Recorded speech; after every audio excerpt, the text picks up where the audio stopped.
یہ کتنی بڑی فضیلت ہے جو انسان کو اللہ نے دی کہ انسان اللہ کا نائب ہے.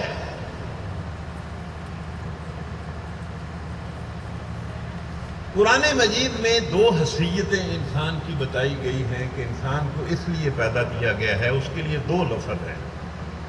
ایک عبد کا لفظ ہے اور ایک خلیفہ کا لفظ ہے. ایک عبادت کا لفظ ہے اور ایک خلافت کا لفظ ہے. یہ لفظ ایک بھی ہیں اور مختلف بھی ہیں. اس کا عبد ہونا بھی بہت بڑا اعزاز ہے اور اس کا خلیفہ ہونا بھی بہت بڑا اعزاز ہے. تو میں نے بات یہاں سے شروع کی ہے کہ بھائی کوئی بھی نعمت ہو، نعمت تو بڑی چیز ہوتی ہے. مثلا نیچے چلے آئیں، اس سے ذرا نیچے آ جائیں تو یہ وجود کوئی تھوڑی نعمت ہے. یہ ہاتھ، پاؤں، آنکھیں، کان، دل، دماغ، یہ کوئی تھوڑی نعمت ہے.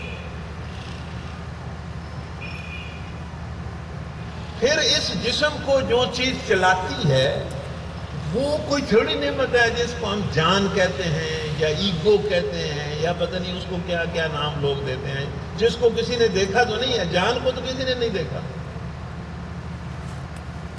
مطلب ڈاکٹر خاص جتنی بھی ترقی کر جائیں، وہ ہمارے ایک دوست ہیں، وہ ہارٹ اسپیشلسٹ ہیں، وہ مجھے ایک دن کہنے لگے کہ عرفان صاحب میری میز پر کو روزانہ لوگ مرتے ہیں، روزانہ تقریباً کوئی نہ کوئی مر جاتا ہے. اس لیے کہ میں ہارٹ اسپیشلسٹ ہوں اور بہت زیادہ مریض لوگ میرے پاس آتے ہیں اور ہارٹ کے مریض آتے ہیں، اور ہارٹ کا مریض تو ظاہر ہے کنارے پر ہوتا ہے.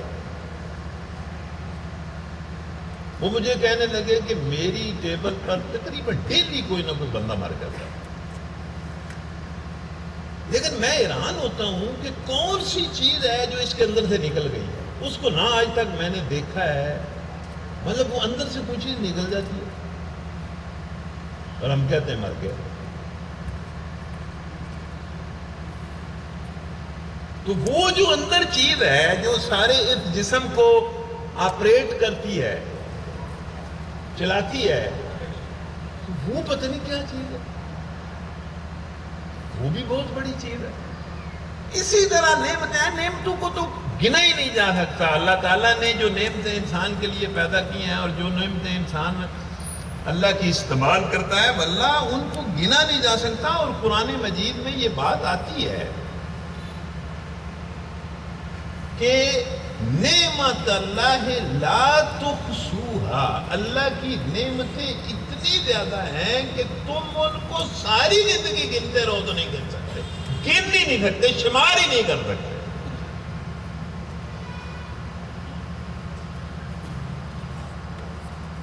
لیکن جو حدیث میں آپ کو مطلب جس سے میں نے آغاز کیا تھا سنانا چاہتا ہوں، اس پر ذرا غور کریں کہ نبی صلی اللہ علیہ وسلم نے فرمایا، اس کو یاد رکھنا ذرا، اس پر سوچنا کہ نبی صلی اللہ علیہ وسلم نے فرمایا کہ نعمت بڑی چیز ہے لیکن شکر نعمت اس سے بھی بڑی چیز ہے. پتہ نہیں آپ کو سمجھ آئی ہے؟ یعنی نعمت بڑی چیز ہے لیکن شکر نعمت، نعمت کے شکر کی توفیق نعمت سے بھی بڑی ہے. بلکہ سچی بات یہ ہے کہ اگر کسی انسان کو نعمت ملی ہے اور اسے شکر کی توفیق نہیں ملی تو وہ نعمت اس کے خلاف جائے گی. الٹیمیٹلی ود دا رزلٹ وہ نعمت اس کے خلاف جائے گی.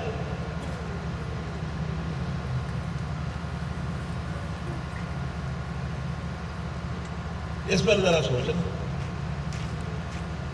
تو یہ بھی ایک نعمت ہی ہے، مطلب اللہ کی طرف سے. یہ تو مطلب ایک تو نعمت ہوتی ہے، ایک اچھے کام کی توفیق ہوتی ہے. میرا خیال ہے نعمت سے بڑی چیز نیکی کی توفیق ہے. تو یہ ایک اچھے کام کی توفیق ہمیں اللہ نے دی ہے. ہم یہاں اکٹھے ہوتے ہیں، ہمارے ساتھ ہماری بہنیں، بیٹیاں، بچیاں، بچے آتے ہیں یہ تو بڑا عجیب اشتہار مجھے ایک بندے نے بتایا، ظاہر ہے میرے پاس تو وہ فون نہیں ہے جس میں یہ تصویریں یا یہ میسیجز آ جاتے ہیں، واٹس ایپ میرے پاس تو نہیں ہے۔ آپ تو کہیں گے کہ اپنی بہت بڑی نالائکی سٹیج پر بیان کر رہے ہیں، موجودہ زمانے میں یہ فون نہیں ہے، میرے پاس تو نہیں ہے۔ لیکن مجھے کسی نے بتایا کہ آپ کا پروگرام اسلام آباد میں ہو رہا ہے، اس کا اشتہار بڑا عجیب ہے۔ میں نے کہا جی کیا اشتہار ہے؟ کہ اس میں اشتہار یہ ہے کہ دادے سے لے کر پوتے تک مطلب سارے لوگوں کے لیے یہ پروگرام۔ میں نے کہا ظاہر ہے کسی نے اچھا لفظ جو ہے وہ مطلب اچھا جملہ نکالا ہے کہ بس ساری فیملی اس میں شریک ہو۔ تو یہ میں بات یہاں سے شروع کرنے کی کوشش کر رہا ہوں کہ میں بالکل اس کو، چونکہ میرے اپنے ذہن پر اس کا بڑا پریشر ہے، اس کا احساس مجھے بہت زیادہ ہے کہ یہ جو توفیق اللہ نے ہمیں دی ہے یہ اس قابل ہے کہ ہم اس پر اس کا شکر ادا کریں۔ اس لیے پہلی بات یہ ہے کہ ہم اللہ کا شکر ادا کریں۔ پھر شکر کے بارے میں نے پچھلے دنوں ایک حدیث پڑھی ہے، وہ تو میں نے جب حدیث پڑھی تو خود میں اس کو پھر دوبارہ میں نے پڑھی، پھر میں نے تیسری مرتبہ پڑھا، میں نے کہا یہ کیا حدیث ہے؟ پھر میں نے اس سے میں اتنا متاثر ہوا کہ میں نے کچھ مجلسوں میں اس کو بیان کیا، تو میں نے جب بیان کیا تو میں نے لوگوں سے پوچھا کہ آپ کو سمجھ آئی ہے؟ تو لوگوں نے کہا کہ نہیں سمجھ آئی، ہمیں تو اس کی نہیں سمجھ آئی، یہ تو کمال حدیث ہے۔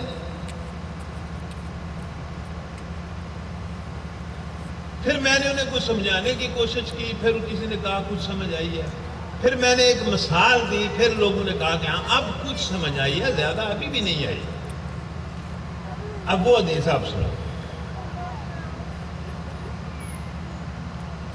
میں آپ کو آج کل کا بھی باقی مسئلہ سبق پڑھا دوں گا، یہ مسئلہ کوئی نہیں ہے سبق کا مسئلہ، یہ سبق ہی ہم پڑھ رہے ہیں، کوئی مسئلہ نہیں۔ وہ حدیث یہ ہے کہ نبی صلی اللہ علیہ وسلم نے فرمایا، اس کو معارف القرآن میں مفتی شفیع نے کوٹ کیا ہے اس حدیث کو، کہ نبی صلی اللہ علیہ وسلم نے فرمایا کہ اللہ فرماتا ہے کہ ہم جب کسی بندے کو نعمت دیتے ہیں یا نعمتیں دیتے ہیں، اگر وہ بندہ ان نعمتوں کے ملنے پر الحمدللہ کہہ دے تو گویا ہم نے اپنے بندے کو جو نعمتیں دی تھی اس نے زیادہ ہمیں واپس لوٹا دی، اس سے زیادہ ہمیں واپس لوٹا۔ کمال ہے،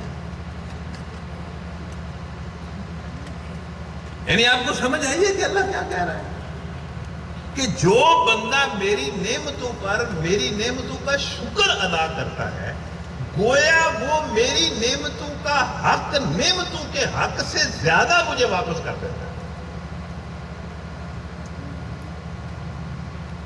جب اس کو لوگوں کے سامنے بیان کیا تو لوگوں نے کہا کہ سمجھ نہیں، کمال ہے، یہ کس طرح کی حدیث ہے کہ بندہ اگر کسی نعمت کا شکر کرے، اس پر الحمدللہ کہے، تو گویا اس نے اللہ کی نعمتوں سے بڑھ کر چیز واپس لوٹا دی۔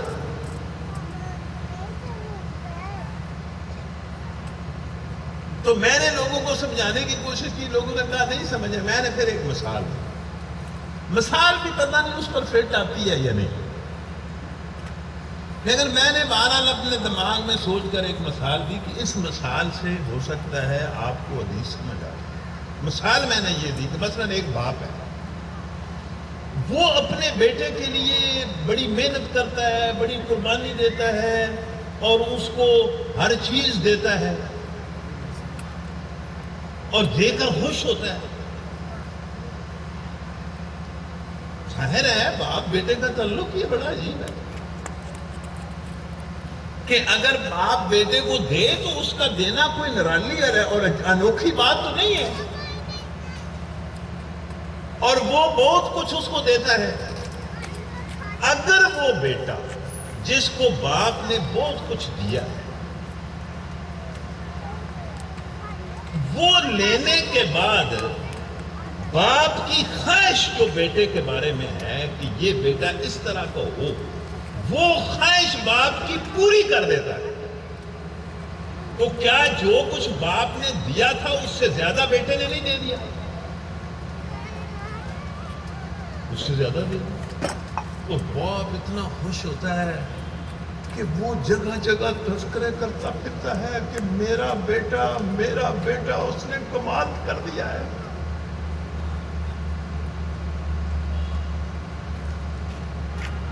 اور باپ اور بیٹے کا تعلق تمہارا ایک تعلق ہے، لیکن اللہ اور بندے کا تعلق اس سے بڑھ کر ایک چیز ہے.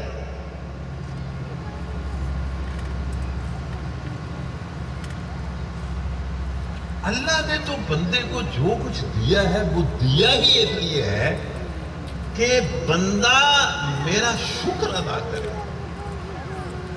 اور مجھے میرا بندہ اور خلیفہ بن کر دکھائے. اگر اللہ تعالیٰ کو بندہ بن کے اور اس کا خلیفہ بن کے دکھا دیتا ہے تو آپ یوں سمجھیں کہ اللہ خوش ہو جاتا ہے اور خوش ہو کے جنت کے دروازے کھول دیتا ہے، جس کا تصور انسان نہیں کر سکتا کہ وہ کیا چیز ہے.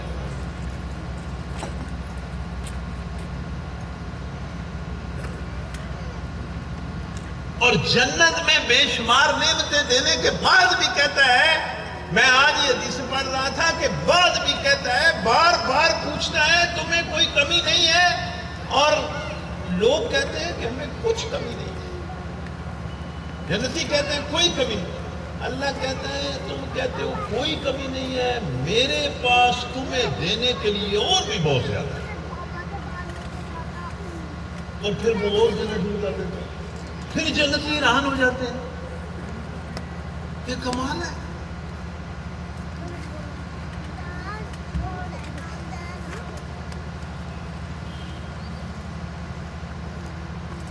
پھر جب سب کچھ دے چکتا ہے تو پھر کہتا ہے اس کے علاوہ بھی میرے پاس تو تمہیں دینے کے لیے چیز ہے، اور پھر اپنا دیدار کرا دیتا ہے. اور پھر جنتی حیران ہو جاتے ہیں اور ساری نعمتیں انہیں بھول جاتی ہیں، جنت کی نعمتیں انہیں بھول جاتی ہیں.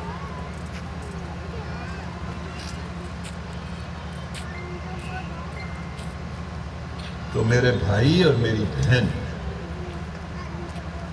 اور میری بیٹی،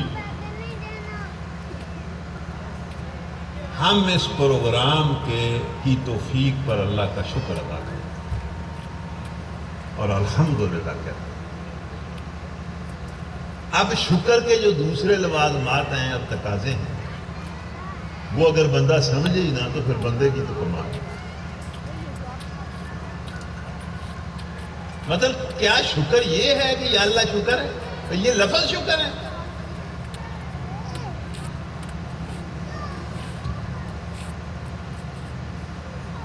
تو پہلی بات یہ ہے کہ اللہ کا شکر. اللہ کے شکر کے ساتھ ہم سب نبی صلی اللہ علیہ وسلم کو یاد کرتے ہیں اور ان پر درود و سلام بھیجتے ہیں. اللہم صلی وسلم علی نبینا محمد وعلی آلہ وصحبہ اجمعین. پھر ہم اپنے لیے اور سب اہل ایمان کے لیے درجہ بدرجہ، اپنے لیے، اپنے والدین کے لیے، اپنے گھر والوں کے لیے، اپنے بچوں کے لیے، اپنی نسلوں کے لیے، اپنے بھائیوں بہنوں عزیز و اقارب دوست احباب، اپنی اس قوم اور سب اہل اسلام کے لیے اللہ سب کے لیے دعا کی تلقین کرتا ہے کہ سب اہل ایمان کے لیے دعا کرو. جب ہم یہ کہتے ہیں نا کہ سب اہل ایمان کے لیے دعا کرو تو آپ شاید سوچتے ہوں گے یہ اہل ایمان دعا کے لائق ہے، ان کے لیے کیا دعا کریں، یا ان کو دعا کا فائدہ کیا ہے، یا ان کے حق میں کوئی دعا قبول ہوگی. جس طرح کل مطلب بات آئی تھی کہ اے ایمان والو اگر تم نے یہود و نصارہ کی اطاعت کی تو تم وہی کافر جاتے ہو. تو مطلب ایک طبیعت پر یہ ظاہر ہے بندہ جب یہ سوچتا ہے کہ سب اہل ایمان کے لیے دعا کرنی چاہیے تو باقی یہ خیال آتا ہے بھائی کیا کرنی چاہیے دعا. لیکن اس کے باوجود اللہ کا حکم ہے کہ سب اہل ایمان مردوں اور عورتوں کے لیے دعا کرو۔ اب یہ اللہ کا معاملہ ہے، یہ اللہ کا معاملہ ہے کہ وہ کس کے حق میں قبول کرے گا اور کس کے حق میں قبول نہیں کرے گا، کس کو وہ مومن سمجھتا ہے اور کس کو نہیں سمجھتا ہے، یہ اس کا علم ہے اور یہ اس کا اختیار ہے۔ بھائی باقاعدہ دیکھیں نا، حضرت ابراہیم علیہ السلام کی یہ دعا ہے، اس دعا کے آخری لفظ ہے جو نماز میں آپ پڑھتے ہیں، ربنا اغفر لی ولوالدی وللمؤمنین یوم یقوم الحساب، کہ مجھے معاف کر دے، میرے والدین کو معاف کر دے، اور قیامت کے دن سارے اہل ایمان کو معاف کر دے۔ تو ابراہیم علیہ السلام سے نکلی ہوئی دعا کے بارے میں ہمیں بتایا ہے کہ ان کے باپ کے بارے میں ان کی دعا قبول نہیں ہوئی، تو یہ معاملہ تو اللہ کا ہے۔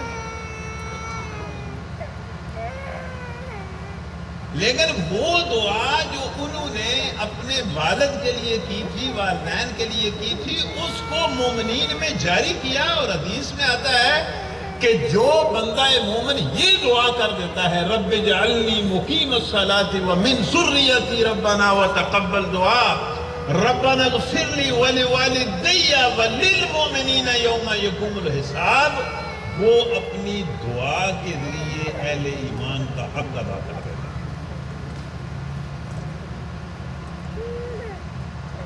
تو اس لیے میں جب یہ کہتا ہوں نا کہ یا اللہ مطلب سب اہل ایمان کو معاف کر دے، سب پر رحم کر، سب پر فضل کر، تو یہ اتنا گھبرانے والی بات نہیں ہے کہ بھئی یہ کیا دعا کرتے ہیں عرفان صاحب۔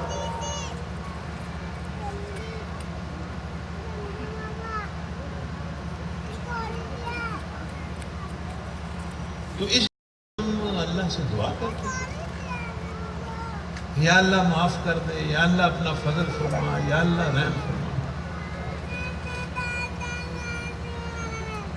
اس کے بعد پھر آج کا سبق ہے وہ آپ پڑھ لیں۔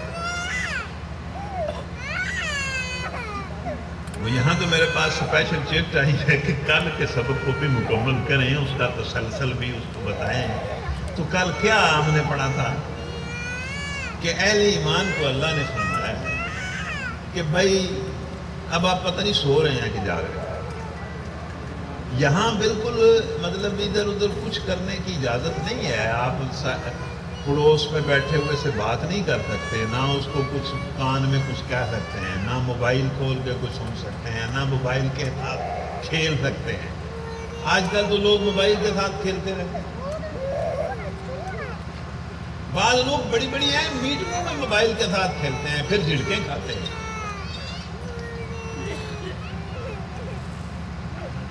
تو لیکن ایک اجازت آپ کو ہے کہ اگر آپ کا پڑوسی سو جائے تو اس کو جگا سکتے ہیں، یہ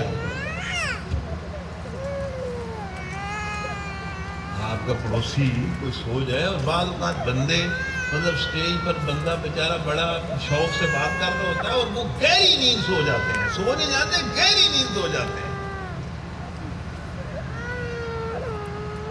تو مجھے نہیں پتا آپ سو رہے ہیں یا نہیں سو رہے، لیکن کل ہم نے پڑھا تھا کہ اللہ نے فرمایا اے اہل ایمان، اگر تم نے یہود و نصارہ کی اطاعت کی تو وہ تمہیں کافر بنا دے، تم کافر ہو گئے۔ اس میں مجھے خیال آ رہا تھا کہ تو بہت سارے اچھے کام ہیں، ٹھیک کام ہیں، جو اللہ رسول کی تعلیمات کے بھی مطابق ہیں، تو وہ بھی ہم ان کی بات مان کے کریں گے تو پھر کافر ہو جائیں گے۔ تو مجھے خیال آ رہا تھا کہ فتوے کی زبان میرے پاس تو نہیں ہے، لیکن میرا ضمیر یہ کہتا ہے کہ ان کی یونیورسٹیوں میں تم جو سائنس جا کے پڑھتے ہو، سائنس پڑھتے ہو، اس کا پڑھنا مباح ہے، جائز ہے، ٹھیک ہے، تم علم حاصل کرنے کے لیے جاتے ہو، لیکن ظالم مسلمانوں اس حالت سے بھی نکلو، جلد نکلو، اس حالت سے بھی، اس حالت سے بھی نکلو۔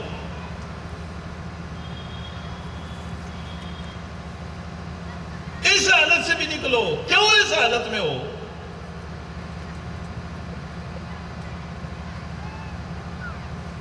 دنیا کے امام تم ہو، دنیا کا نظام تمہارے ہاتھ میں ہونا چاہیے، کافروں کو تمہارا باج گزار بن کے رہنا چاہیے، تمہاری یونیورسٹیوں میں ان کو آ کر پڑھنا چاہیے۔ قرآن اور حدیث نہیں، سائنس بھی انہیں یہاں آ کے پڑھنی چاہیے۔ میں جائز ناجائز کا فتویٰ نہیں دیتا، لیکن اس حالت سے باہر نکلو کہ برطانیہ کی یونیورسٹیاں تم سے اچھی ہیں، امریکہ کی یونیورسٹیاں بے مثال ہیں، اس حالت سے باہر نکلو۔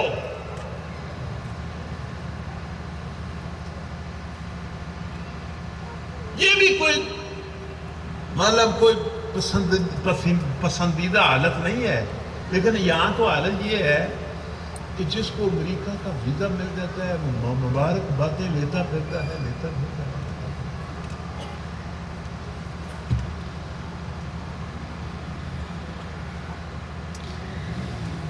تو یہ پہلی آیت تھی۔ دوسری آیت یہ تھی بھائی تمہیں مطلب تم کفر کس طرح کرتے ہو جبکہ تمہارے پاس قرآن اور سنت ہے؟ مطلب یہ کہ تم ان کی اطاعت کیوں کرتے ہو؟ کیا ضرورت ہے؟ قرآن اور سنت تو ایسی چیز ہے جو زندگی کے ہر معاملے میں تمہاری رہنمائی کرتی اور ٹھیک رہنمائی کرتی۔ پھر کہا کہ ایمان والو کیا تم ان سے ڈر کر اطاعت کرتے ہو ان کی؟ تو تمہیں تو نہیں ان سے ڈرنا چاہیے، اللہ سے ڈرنا چاہیے۔ اور اللہ سے ڈرنے کا حق یہ ہے کہ مر جاؤ لیکن اس کی نافرمانی نہ کرو۔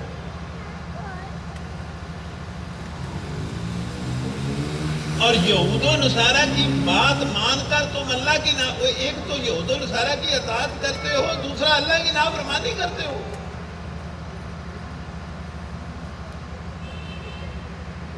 اس سے تو مر جاؤ تو بہتر ہے۔ وہ حدیث ہے نا، مشہور حدیث ہے، الموت فی اطاعت اللہ خیر من الحیات فی معصیت اللہ۔ اللہ کی اطاعت میں مر جانا اس زندگی سے 1000 درجہ بہتر ہے جو اس کی معصیت میں گزر رہی۔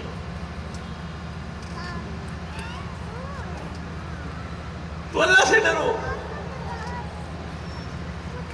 اور سب مل کر قرآن کو پکڑ لو۔ قرآن کے ساتھ تمہارا کیا اختلاف ہے؟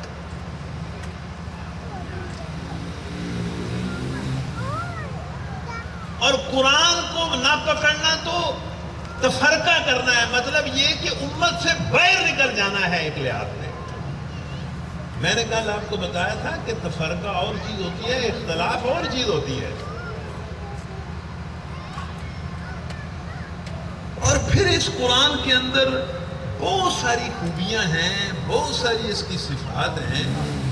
ان صفات میں سے ایک صفت یہ ہے کہ یہ تو بڑے پھٹے ہوئے لوگوں کو ایک کر دیتا ہے، بھائی بھائی بنا دیتا ہے۔ تم اگر بھائی بھائی نہیں ہو تو اس کی وجہ یہ ہے کہ تم قرآن سے دور ہو۔ تمہارے ایک ملک کے اندر مختلف بنیادوں پر اگر سینکڑوں جماعتیں اور پارٹیاں ہیں تو اس کی وجہ یہ ہے کہ قوم قرآن نہیں جانتی۔ تو یہ الگ تم کیا کرتے ہو؟ یہ میں تو جماعت اسلامی کے کارکنوں سے پوچھتا ہوں، کون کے ہوتے ہوئے لوگ قرآن سے نہ واقف ہیں؟ تم کون سی جماعت بنائے پھرتے ہو؟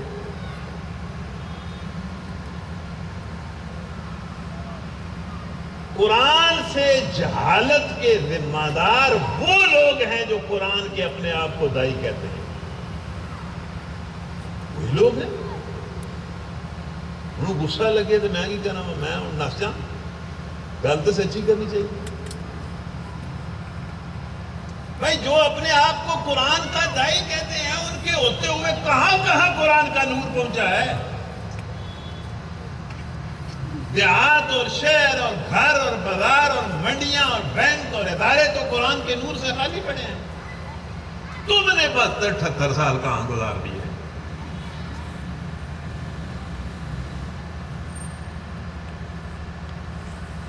یا میں آپ آپ سے پوچھتا ہوں آپ نے کہاں گزار دیا؟ آپ نے قرآن کے نور کو کتنا اپنے گھر میں، اپنے خاندان میں، اپنے دائیں بائیں پھیلایا ہے؟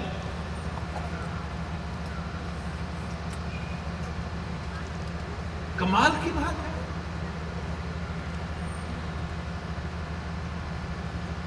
پھر آخری لفظ ہم نے یہ پڑھے تھے کہ اس طرح اللہ اپنی باتیں کھول کھول کر بیان کرتا ہے تاکہ تم ان باتوں کے مطابق عمل کرو، ہدایت پاؤ۔ یہاں ہم نے بات ختم کر دی تھی۔ اس کے بعد یہ آیت ہے کہ وَلْتَكُن مِّنكُمْ أُمَّةٌ يَدْعُونَ إِلَى الْخَيْرِ وَيَأْمُرُونَ بِالْمَعْرُوفِ وَيَنْهَوْنَ عَنِ الْمُنكَرِ وَأُولَٰئِكَ هُمُ الْمُفْلِحُونَ۔ بھائی تم میں تو ایک ایسا منظم گروہ ہر جگہ، ہر مقام پر، ہر بستی شہر میں ہونا چاہیے جو خیر کی طرف بلائے۔ خیر سے کیا مراد ہے؟ آپ نے کبھی پڑھا خیر سے کیا مراد ہے؟ خیر سے مراد قرآن اور سنت کی اتباع ہے۔ اتباع کہ لوگوں کو قرآن اور سنت ہی کی طرف نہ بلاؤ، اس کی اتباع کی طرف بلاؤ، یہ خیر ہے۔ اور معروف کا حکم دو اور منکر سے منع کرو۔ ظاہر ہے میں اس کو اب اس کی تفصیل میں نہیں جاتا کہ معروف کیا ہوتا ہے اور منکر کیا ہوتا ہے۔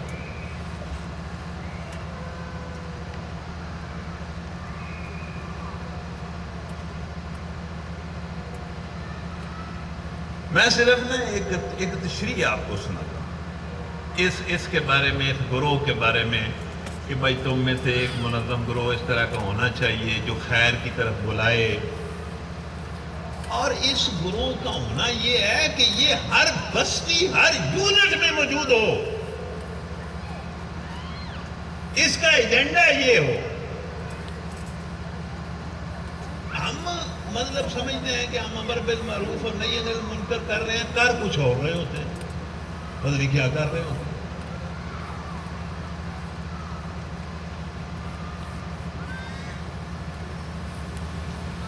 صحیح بات ہے، میں ویسے نا آپ محسوس نہ کریں، بالکل صحیح بات۔ ہم سمجھ رہے ہیں یہ نہیں ہوتے ہیں کہ ہم امر بالمعروف اور نہی عن المنکر ہی کر رہے ہیں، خیر کی طرف بلا ہی رہے ہیں، حالانکہ ہم بالکل کچھ اور کر رہے ہوتے ہیں اور سمجھ یہ رہے ہوتے ہیں، غلط فہمی میں مبتلا ہوتے ہیں۔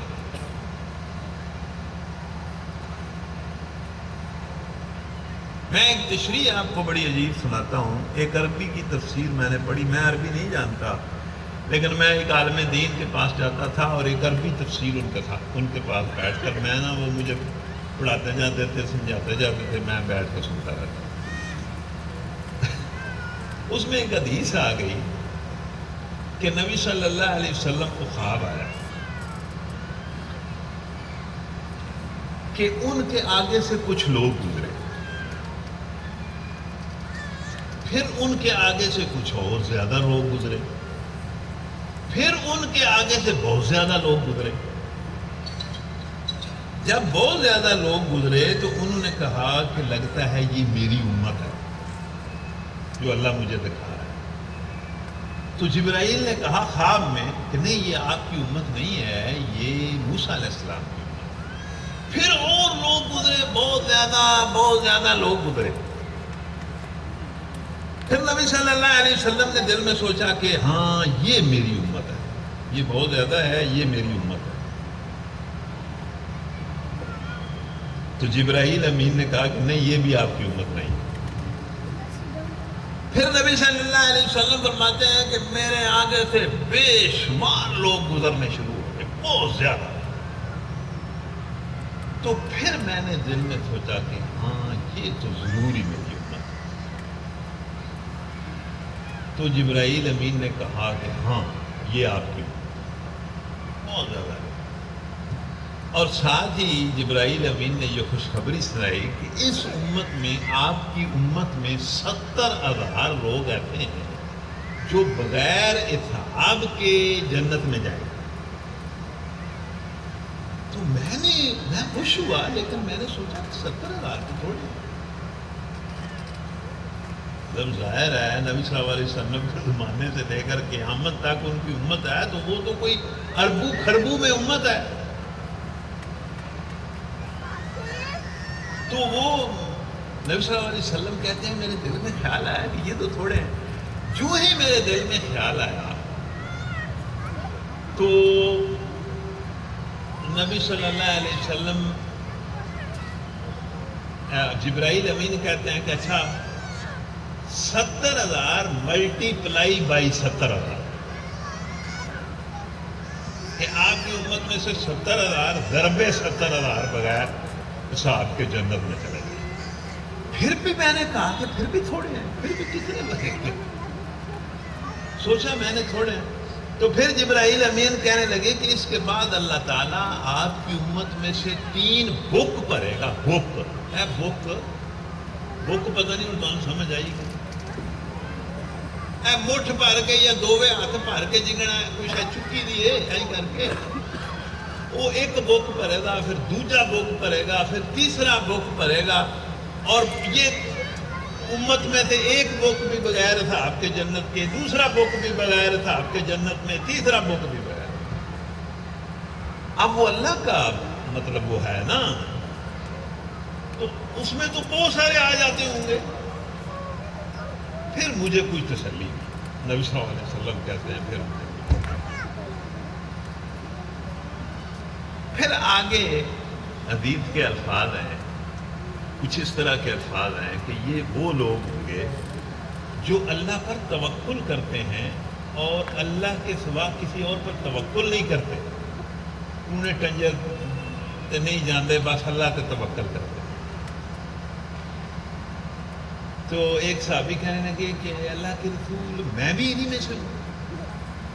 تو نبی صلی اللہ علیہ وسلم نے فرمایا کہ آپ بھی انہی میں سے. تو ایک اور صحابی کہنے لگے کہ میں بھی ہوں. تو نبی صلی اللہ علیہ وسلم نے فرمایا کہ نہیں, اوکاشا نمبر لے گے.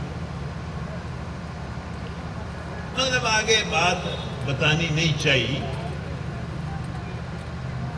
اب اس کی تشریح میں یہ نہیں کہتا حدیث کا مفہوم اسی طرح ہے, جب کبھی آپ کی نظر سے گزرے گی آپ کو یاد آ جائے گا تو او کما قال النبی صلی اللہ علیہ وسلم.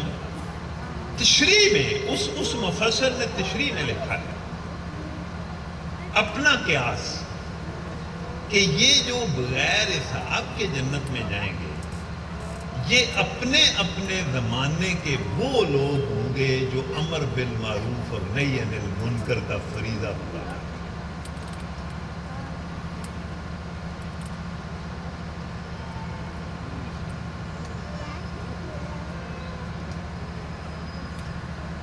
اس سے آپ اندازہ کر سکتے ہیں کہ امر بالمعروف اور نہی عن المنکر جو جس بندے کا یہ وظیفہ زندگی ہے, اگر ہو تو میں پھر یہ کہتا ہوں کہ بعض اوقات بندہ سمجھتا ہے کہ میں امر بالمعروف اور نہی عن المنکر کر رہا ہوں, وہ کر نہیں رہا ہوتا, اس کو اس کا شعور بھی پورا نہیں ہوتا, وہ کر کچھ اور رہا ہوتا ہے.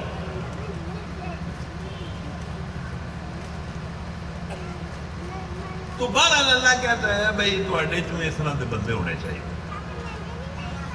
اس کے بعد فرمایا مسلمانوں کو کہا وَلَا تَكُونُوا كَالَّذِينَ تَفَرَّقُوا وَاخْتَلَفُوا مِن بَعْدِ مَا جَاءَهُمُ الْبَيِّنَاتُ کہ مسلمانوں ان لوگوں کی طرح نہ ہو جانا, ان یہودیوں اور عیسائیوں کی طرح نہ ہو جانا جنہوں نے واضح تعلیمات اور واضح احکام آنے کے بعد تفرقہ بھی کیا اور اختلاف بھی کیا. اب پتہ چلا ہے یہ تفرقہ اور اختلاف دو چیزیں الگ الگ ہیں. تفرقہ ہے کسی چیز کو بالکل چھوڑ کر نئی چیز اختیار کر لینا. اختلاف یہ ہے کہ اس کے اندر اس طرح اختلاف کرنا کہ وہ اختلاف بجائے خود رحمت بننے کی بجائے ایک تفرقے کی شکل اختیار کرنا. یہ جو آج کل بعض مطلب جو لوگ نہیں جانتے, میں نہیں کہتا کہ جو لوگ دین کو جانتے ہوتے ہیں وہ اس طرح کا اختلاف نہیں کرتے. جو بندہ دین کو جانتا ہے اور رفع یدین کرتا ہے, وہ رفع یدین نہ کرنے والوں کو کچھ بھی نہیں کہتا، نہ اس کو غلط سمجھتا ہے۔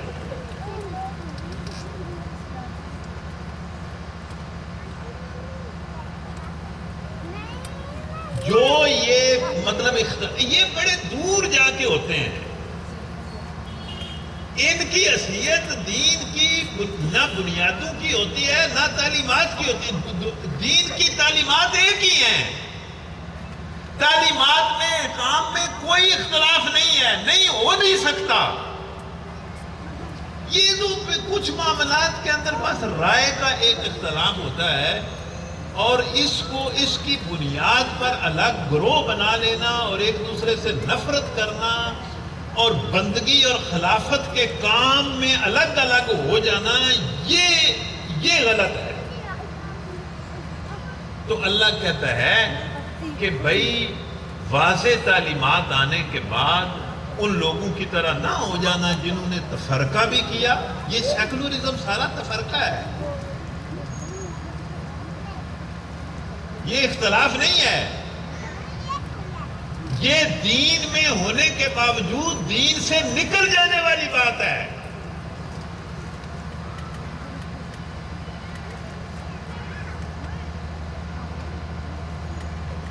جو مسلمان ہونے کے باوجود سیکولر ہے، بے دین ہے، وہ اس نے تفرقہ کیا ہے۔ اختلاف کسی نے مطلب اب اختلاف بھی چونکہ ہمارے ہاں ہے، اس کا نام لینا پڑتا ہے، ورنہ یہ نام لینے کو جی نہیں چاہتا۔ یہ مسئلہ نہیں ہے۔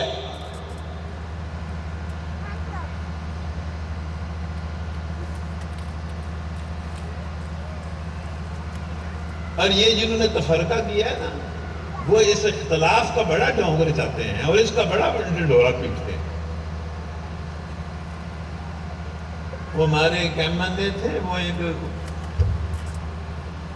مطلب وہ ایک غمی کی مجلس میں آئے تو بڑا بار بار کہتے ہیں یہ مولوی جڑے نا انہوں نے بالکل نہ بیڑا غرق کر دیتا ہے، انہوں نے قوم نو تقسیم کر دیتا ہے، انہوں نے بڑا تفرقہ مچایا ہے۔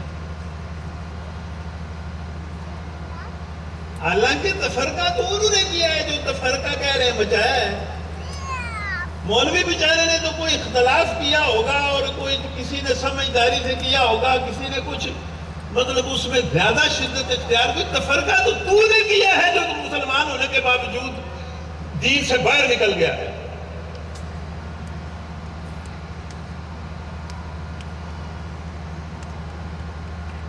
تو ان لوگوں کی طرح نہ ہو جانا۔ اور پھر اللہ کہتا ہے کہ وَأُولَئِكَ لَهُمْ عَذَابٌ عَظِيمٌ، جو لوگ تفرقہ کریں گے اور اختلاف میں شدت پیدا کر کے اس کو بھی تفرقے کی صورت اختیار کر لیں گے، ان کے لیے بہت بڑا عذاب ہوگا۔ یوم تبیض وجوہ وتسود وجوہ، اس دن کو یاد رکھو۔ یہ ساری آیتیں مسلمانوں سے ہیں۔ اس دن کو یاد رکھو جب محاسبہ ہوگا، صرف کافروں کا محاسبہ نہیں ہوگا، مسلمانوں کا بھی محاسبہ ہوگا۔ محاسبے کی آپ اندازہ کریں کہ قرآن مجید میں بالکل دو ٹوک الفاظ میں آتا ہے کہ اللہ اپنے دربار میں انبیاء کو کھڑا کرے گا اور ان سے بھی سوال کرے گا کہ تم نے کیا کیا ہے اور کیا نہیں کیا۔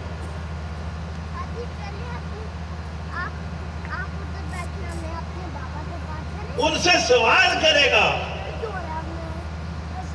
ان سے جواب لے گا۔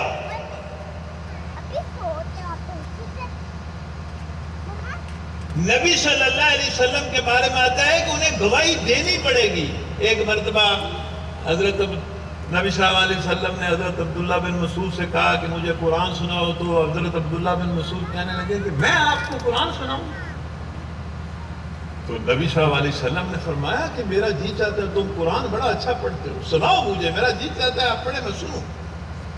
تو حضرت عبداللہ بن مسعود کہتے ہیں رضی اللہ تعالیٰ عنہ کہ میں نے سورہ نساء شروع کر دی، اور جب میں اس آیت پر پہنچا کہ اس دن کیا حال ہوگا جب ہر امت میں سے ایک گواہ کھڑا کیا جائے گا اور تم کو اس امت میں سے کھڑا کر کے پوچھا جائے گا، تم سے گواہی لی جائے گی، تو نبی صلی اللہ علیہ وسلم اس حادثے ذمہ داری سے رو پڑے، ان کی چیخ نکل گئی اور انہوں نے روتے ہوئے کہا کہ عبداللہ بس کر، عبداللہ بس کر، عبداللہ بس کر، اس سے زیادہ میں قرآن نہیں سن سکتا۔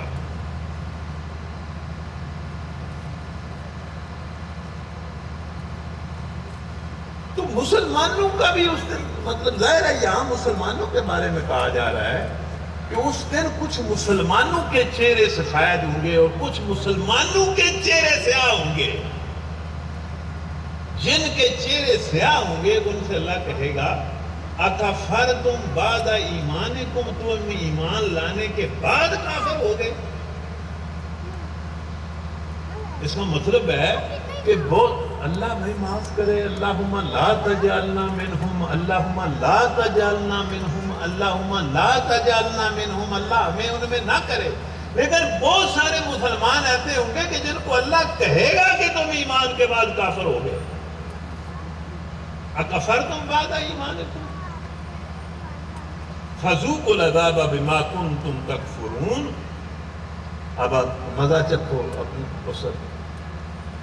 اس عذاب کا، اس کفر کا جو تم نے ایمان کے بعد کیا، اس کا نتیجہ بھگتو۔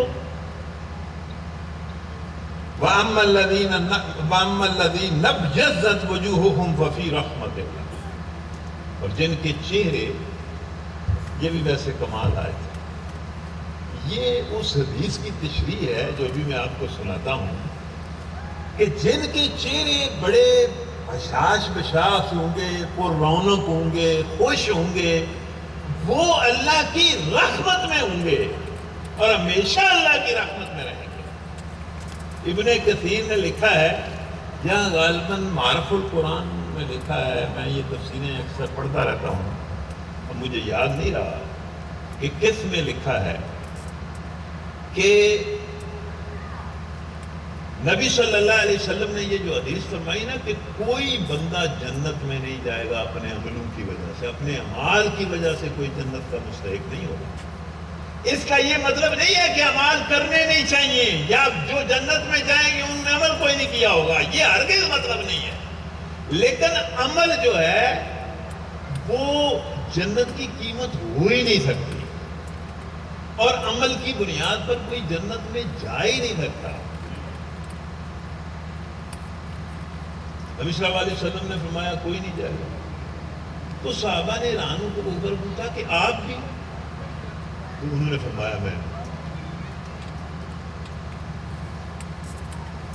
تو یہاں بھی اللہ نے کہا کہ جن کے چہرے خوش ہوں گے وہ اللہ کی رحمت کے مستحق قرار پائیں گے اور رحمت میں ہوں گے، رحمت کی وجہ سے وہ جنت میں ہوں گے۔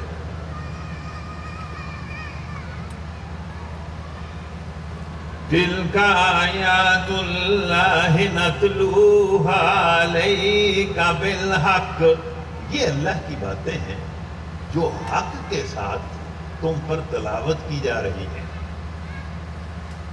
وَمَا اللَّهُ يُرِيدُ ظُلْمًا لِلْعَالَمِينَ، اور اللہ کی یہ آیتیں بتاتی ہیں کہ اللہ تو ان آیتوں کے ذریعے لوگوں پر رحم کرنا چاہتا ہے، دنیا میں بھی اور آخرت میں بھی، وہ تو کسی پر ظلم نہیں کرنا چاہتا۔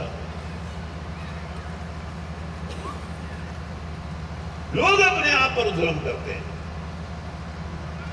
وَلِلَّهِ مَا فِي السَّمَاوَاتِ وَمَا فِي الْأَرْضِ وَإِلَى اللَّهِ تُرْجَعُ الْأُمُورُ، آسمانوں اور زمین میں جو کچھ ہے اس کا مالک اللہ ہے، اس کا بھی مالک اللہ ہے اور ایک اور چیز کا بھی مالک اللہ ہے جس کی طرف لوگوں کا دھیان نہیں جاتا، لیکن آیتیں اس کی طرف اشارہ کرتی ہیں۔ اس آیت نے بھی اشارہ کیا ہے، آپ سن رہے ہیں قرآن میں جی، ہاتھ کھڑے کرو ہمارا کیڑا سن رہا کیڑا ستا پیا ہوں تو ستا پیا بھی جاگ پہ بتا۔ کئی بندے ویسے ہاتھ نہیں کھڑا کرتے، انہوں نے لے اسی ہوں عرفان صاحب کے کہنے تے ہاتھ کھڑا کر دئیے، جو ایڈے اسی تو بڑے پڑھے لکھے تے بڑے پی ایچ ڈی ہیں تے لو جی ہوں اسی ہاتھ کھڑا کر دیں۔ وہ بھائی ہاتھ کھڑا کرنا کوئی عزت نو کچھ نہیں ہوتا، نالے استاد جو کچھ آکھے وہ مننا چاہیے. تسی منو نہ منو میں تہاڈا استاد ہوں. ادو وڈا کیڑا استاد ہوندا ہے؟ وہ بھائی جڑا قرآن پڑھائے یا سمجھائے چلو کسی وجہ تو صحیح نہ ہی میرا حق بنتا ہوئے دا. اور واقعی میں سمجھنا واقعی یہ جو میں تمہیں قرآن پڑھا رہا تو ہے بڑی عجیب گل ہے کہ میں ایک کاشتکار کا بیٹا. ہمارے گاؤں میں ناظرہ قرآن پڑھانے کا بندوبست نہیں تھا جب میں بچہ تھا، اب بھی نہیں ہے.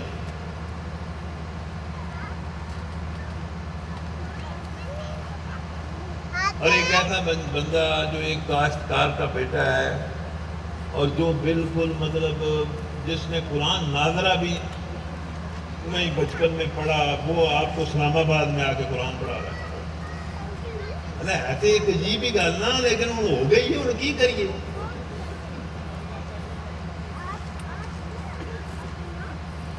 تسی پاویں پی ایچ ڈی ہو، پاویں فیڈرل سیکٹری کو بیٹھے ہے، تسی میرے شاگرد ہو. شاگرد نو استاد کی مان لینی چاہیے. وہ آ کے ہاتھ کھڑا کرو تو کر چڑنا چاہیے، کچھ نہیں ہو جاتا. اینی کہ پنجابی چاہیے، مطلب ہے کہ اینی کہ پنجابی ہو. ایک خان صاحب مجھے ملے، وہ کہنے لے پنجابی نہ بولیا کرو. میں کہا یار کچھ مسالہ لانا چاہیے پنجابی. مطلب جنہوں نے پنجابی آتی انہوں نے بڑا سواد ہوتا. اچھا آپ قرآن سن رہے ہیں، اس میں اللہ تعالیٰ نے وَلِلَّهِ مَا فِي السَّمَاوَاتِ وَمَا فِي الْأَرْضِ، اس میں ایک بات تو اللہ نے یہ کہی ہے نا کہ آسمانوں اور زمین کی ہر چیز کا مالک اللہ ہے. یہ آپ پہلے بھی جانتے ہیں، لیکن اس میں کیا کہا ہے وَإِلَى اللَّهِ تُرْجَعُ الْأُمُورُ. اس میں ایک اور بات کہی،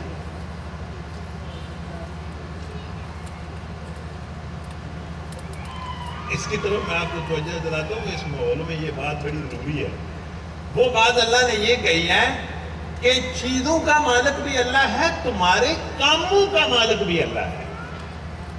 بعض لوگ کہتے ہیں نا یہ کام نہیں ہوگا جب تک وہ نہیں کرے گا، وہ نہیں. اور بھائی نہیں، چیزوں کا بھی مالک اللہ ہے تو تھوڑے کاموں کا بھی مالک اللہ ہے. سارے امور اس کی طرف بڑھتے ہیں، وہی امور میں فیصلہ کون ہے.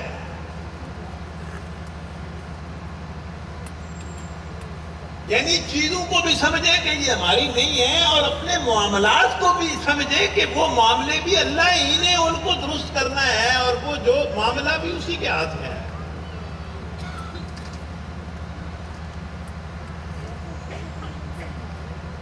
تو یہ ہمارا کل کا سبق مکمل ہو گیا. اب آج کا سن لیں، سارا ختم کر دیتے ہیں، کوئی مسئلہ نہیں. اس کو میں یہاں سے شروع کرتا ہوں کہ یہ جو ہم درس قرآن کرتے ہیں یا یہ جو ساری دین کی سرگرمیاں ہوتی ہیں، ان کا خلاصہ بھلا کیا ہوتا ہے اور مقصد کیا ہوتا ہے؟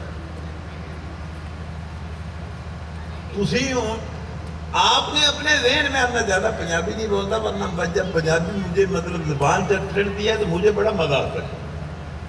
اب یہ مطلب کہ آپ نے اس کا کوئی مقصد اس پروگرام کا کوئی بنایا ہوا وہ اپنے طور پر کہ بھئی ہم نے یہ پروگرام رکھا ہے، اس سے یہ ہمیں فائدہ ہوگا، یہ فائدہ ہوگا، یہ فائدہ ہوگا، مطلب جو بھی آپ نے رکھا ہے.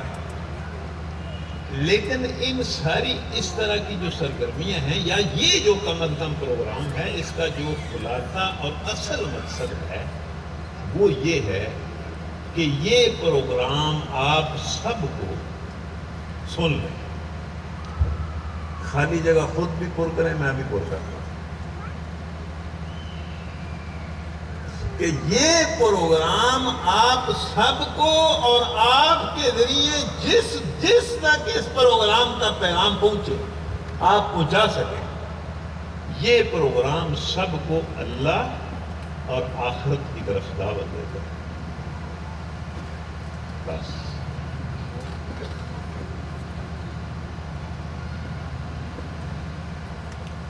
کہ اللہ کے ہو جاؤ اور آخرت کی تیاری کے لیے اللہ کی بندگی کرو اور اللہ کے راستے میں جاؤ.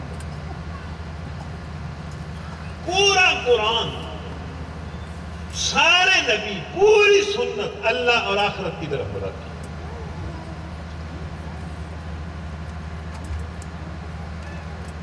اب یہ اس صورت میں مطلب اس حصے میں اس آخرت کا ذکر ہے جس کے بارے میں آپ پہلے ہی، میں اس کو پڑھنے سے پہلے یہ اس کا مفہوم یا اس کا ترجمہ کرنے سے پہلے ہی کہہ دیتا ہوں کہ آخرت کے بارے میں یہ پڑھے لکھے جو لوگ ہیں یا مطلب جس ماحول میں اس وقت ہم بیٹھے ہوئے ہیں، یہ اسلام آباد کا ماحول ہے، کتنا ماڈرن ماحول ہے اور اس میں یہ کیا کیا ہے، پتہ نہیں کیا کیا ہے.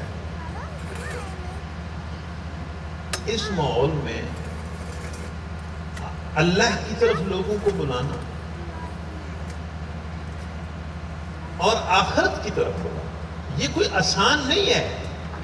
بھئی آپ تو بالکل وہ لوگ ہیں جو ان چیزوں کو پہلے ہی مانتے ہیں. لوگ توحید سے، اللہ سے ناواقف ہیں، لوگ آخرت سے بالکل بے پرواہ اور غافل ہیں.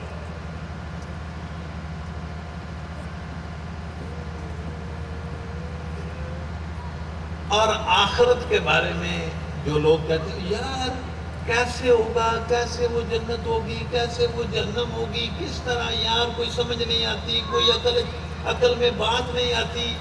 وہ بھائی عقل میں بات نہیں آتی.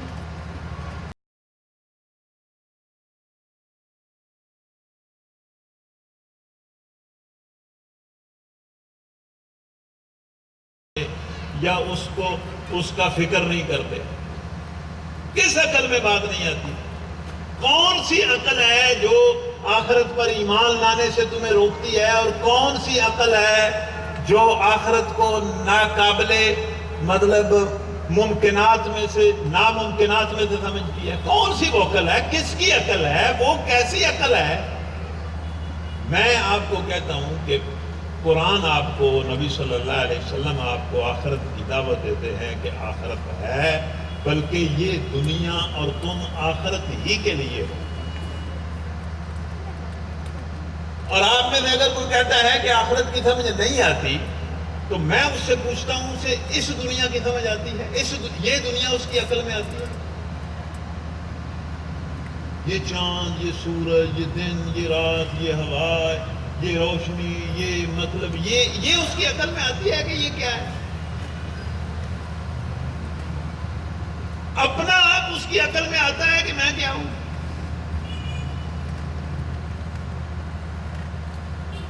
وہ بھائی تمہارا وجود ہے، تم جس کائنات میں رہتے ہو وہ تمہاری اپنی آنکھوں کے سامنے ہے، وہ بھی تمہاری عقل میں نہیں آتی. تو اگر یہ تمہاری عقل میں نہیں آتی، تمہارے سامنے ہے، تم اس پر ایمان لاؤ نہ لاؤ، اس پر ایمان تو لانا ہی پڑتا ہے. ہم اس کو دن رات نبھا رہے ہیں. اس کو دیکھو، اس کے ہونے کو دیکھو اور اس کے ہونے کو مان دو.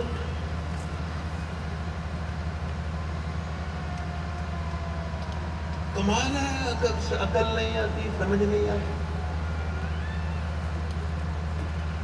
تو آخرت کا ذکر اللہ کرتا ہے کہ خور میں پھونک ماری جائے گی، لوگ اپنی اپنی قبروں سے نکلیں گے اور اللہ کی طرف دوڑ پڑیں گے اور کہیں گے یہ ہمیں ہماری قبروں سے کس نے نکال دیا.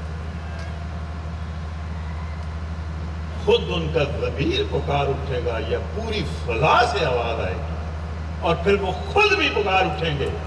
هذا ما وعد الرحمن وصدق المرسلون. هذا ما وعد الرحمن وصدق المرسلون. یہ تو رحمان کا وعدہ ہے اور رسول تو سچے.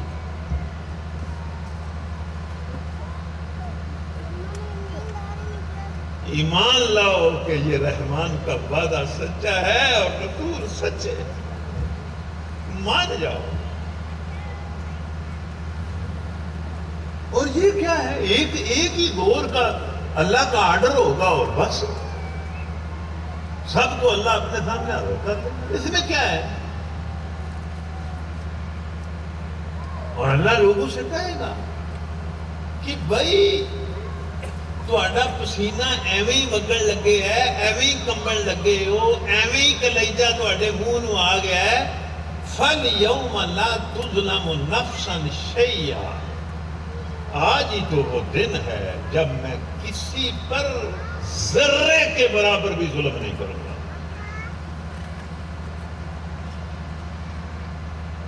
وہی بدلہ دوں گا جو کر گیا ہے. آج ہی تو وہاں پر ہم پہنچے ہو. اور فوراً کہے گا کہ وہ خوش قسمت لوگ جو میری عبادت اور خلافت کا حق ادا کرتے رہے. وہ یہ لفظ بڑے عجیب ہیں، فی شغل فاکہون، یہ بالکل ان تک کوئی ترجمہ نہیں ہو سکتا. وہ طرح طرح کی نعمتوں اور خوشیوں میں مصروف ہوں گے.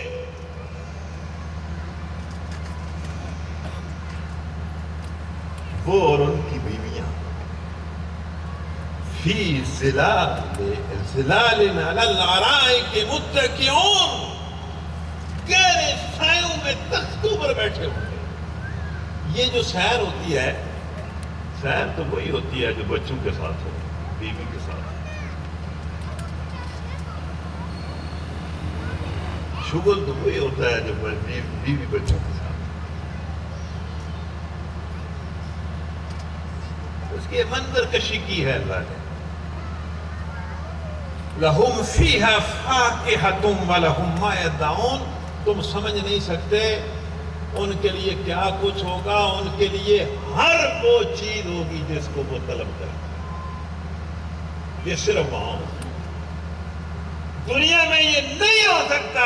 دنیا میں بڑے سا بڑا بادشاہ بھی ایسا نہیں کر سکتا کہ جو وہ چاہے وہ ہو جائے. یہ نہیں ہو سکتا.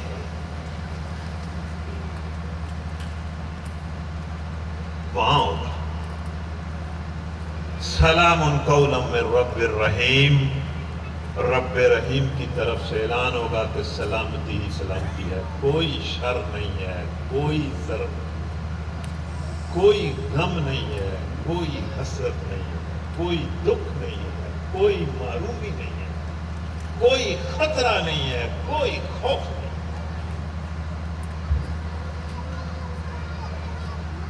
یہاں تو جس کو بظاہر جس کے پاس سب کچھ ہوتا ہے وہ سب سے زیادہ غم زدہ ہوتا ہے.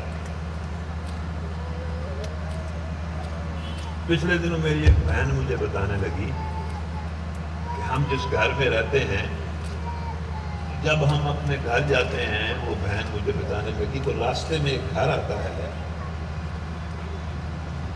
جو بڑا خوبصورت گھر ہے. وہ 2 منزلہ گھر ہے اور بہت ہی خوبصورت گھر ہے. اور جب بھی ہم وہاں سے گزرتے ہیں تو یہ خیال آتا ہے کہ کسی نے بہت خوبصورت گھر بنایا. تو وہ بہن مجھے کہنے لگی کہ ایک دن اس گھر والی سے میری ملاقات ہوئی اور اس گھر والی نے تعارف میں مجھے بتایا کہ یہ میرا گھر ہے. یہ گھر والیاں سن لیں ذرا. یہ بھی بڑے بڑے گھروں میں رہتی ہوں گی یا بڑے بڑے گھر پسند کرتی ہوں گی.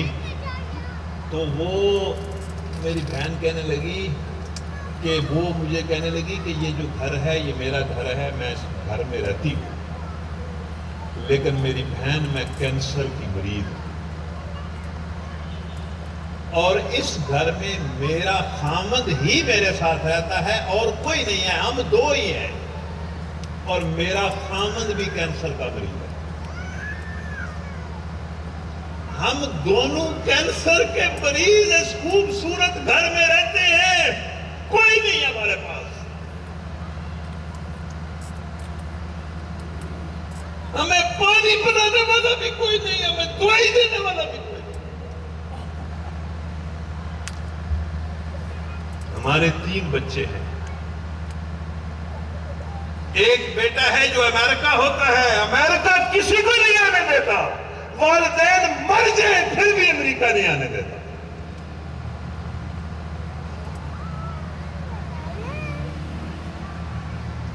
امریکہ کے اندر بڑی اٹریکشن ہے. وہ صلاحیتوں کو خریدتا اور ڈرین کرتا ہے، اور یہ انسان جو بازار کی منڈی ہے وہ جس کو چاہے خریدے اور لے جائے. جن کے والدین سسک سسک کر مر رہے ہیں وہ امریکہ سے نہیں آتے.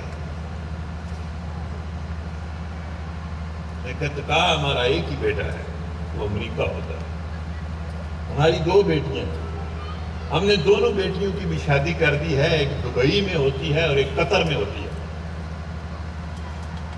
میری بہن، میں اس گھر میں رہتی ہوں، مجھے 15 دن پہلے یہ اطلاع ملی ہے کہ میری قطر والی بیٹی کو بھی کینسر ہو گیا.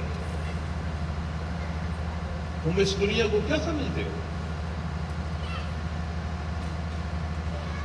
اس پاکستان کی جیلوں میں اس وقت وہ لوگ ہیں جو سمجھتے تھے کہ ہم ہی مالک ہیں.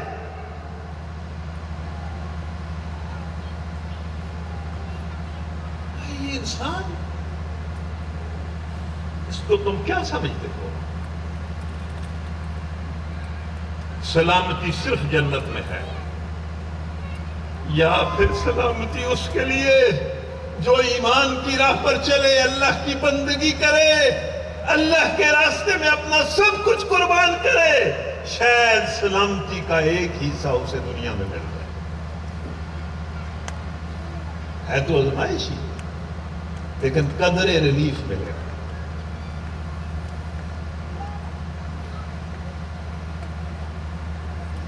وَامْتَازُوا الْيَوْمَ أَيُّهَا الْمُجْرِمُونَ، اور مجرموں سے اللہ کہے گا کہ تم ہلاک ہو جاؤ. ایک تو یہ کہ نیک اور سارے لوگوں سے ہلاک ہو جاؤ، کوئی ایک آپس میں بھی ہلاک ہو جاؤ. تمہارے جتھے اب یہاں نہیں چلے، تمہاری ٹولیاں اب یہاں نہیں چلے، تم ایک دوسرے کے یہاں مددگار اور معاون نہیں ہو سکتے، الگ الگ ہو. اور اللہ لوگوں سے پوچھے گا کہ کیا تمہاری فطرت، میرے انبیاء، پتہ نہیں کس نے تم سے نہیں کہا کہ اللہ کے سوا کسی کی بندگی نہ کرنا، شیطان کی بندگی نہ کرنا. شیطان کی بندگی کیا ہے؟ کہ اللہ اور اس کے رسول اور دین کے الرغم نہ چلنا. اللہ کی ہر نافرمانی زندگی کے کسی معاملے میں کی جائے وہ شیطان کی بندگی ہے. لیکن یہ شیطان تم میں سے اکثر کو گمراہ کرنے میں کامیاب ہو گیا. میں نے تو تمہیں کہا تھا میری بندگی کرنا، میری بندگی ہی زندگی گزارنے کا سیدھا راستہ ہے. پھر اللہ کہے گا کہ یہ شیطان تم کو اکثر گمراہ کرنے میں کامیاب ہو گیا. اور یہ بڑی عجیب بات اللہ کہے گا، افلم تکونوا تعقلون، کیا تمہارے پاس عقل نہیں تھی؟ اچھا یہ بڑا مطلب اس کی تشریح ہونی چاہیے تھی، لیکن اب وقت نہیں ہے، میں ٹائم پر ختم کر رہا ہوں. افلم تکونوا تعقلون کا مطلب یہ ہے کہ تم یہ گلا کرتے ہو کہ ہمیں کسی نے درس نہیں دیا، ہمیں کسی نے بتایا نہیں، ہمیں کسی نے سمجھایا نہیں. کیا عقل تمہارے پاس نہیں تھی؟ مطلب یہ کہ ہمیں پہچاننے اور ہمارا حق ادا کرنے کے لیے عقل کافی ہے، عقل کافی ہے جو انسان کو دی گئی. اسی لیے میں آج یہاں یہ بات کرتا ہوں، آپ اسے یاد رکھیں کہ قرآن اور سنت کا اور اللہ کے دین کا کوئی حکم عقل کے خلاف نہیں ہے. کوئی حکم اللہ عقل کے خلاف نہیں ہے. نہ اخلاق، نہ معاشرت، نہ معیشت، نہ سیاست، زندگی کے کسی معاملے میں اللہ نے جو حکم دیا ہے وہ عقل کے خلاف نہیں ہے، عقل کے مطابق ہے. بلکہ اس کے خلاف جو کچھ انسان کر رہے ہیں وہ انسان کی عقل کے بھی خلاف ہے.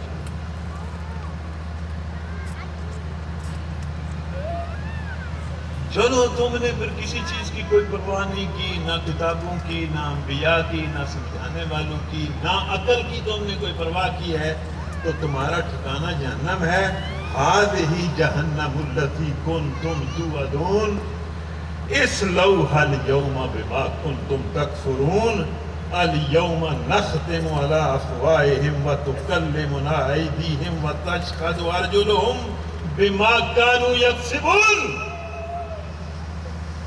تم اگر نہیں مانتے تو تمہارے وجود کا انگ انگ تمہارے خلاف گواہی کرے. اور وہ آخرت تو دور کی بات ہے، اس دنیا میں بھی تم کیا ہو. وَلَوْ نَشَاءُ لَطَمَسْنَا عَلَىٰ أَعْيُنِهِمْ فَاسْتَبَقُوا الصِّرَاطَ فَأَنَّىٰ يُبْصِرُونَ. میں جب چاہوں تمہارے آنکھ کے نور کو ختم کر دوں اور تم نہ آگے چل سکو نہ پیچھے چل سکو. وَلَوْ نَشَاءُ لَمَسَخْنَاهُمْ عَلَىٰ مَكَانَتِهِمْ فَمَا اسْتَطَاعُوا مُضِيًّا وَلَا يَرْجِعُونَ. اور میں جب چاہوں اس دنیا میں تم پر فالج اور برین ہیمرج کا حملہ کروں اور تم وہاں ہی جامد و ساکت ہو گئے. وآخر دعوانا الحمدللہ.